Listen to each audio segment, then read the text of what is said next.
রবিবার থেকে ওয়েদার বড়ই খারাপ। তার রেশ আজকে সকালবেলা অবধিও ছিল।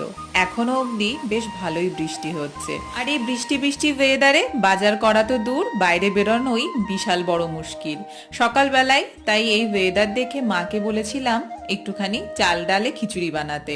আর এই বৃষ্টির মধ্যে হঠাৎই দেখলাম আমার দুটো পার্সেল এসে হাজির, একটা প্লামের বডি ওয়াশ আর একটা আমার লিপ বাম। দুটোই কিন্তু খুব ভালো, তোমরা অবশ্যই যারা ইউজ করনি ট্রাই করতে পারো। তো চলে আসলাম স্নান টান করে রান্নাঘরে।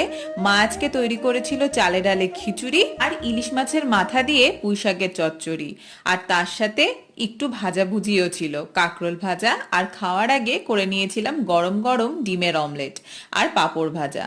খুব ভালোই খেয়েছি।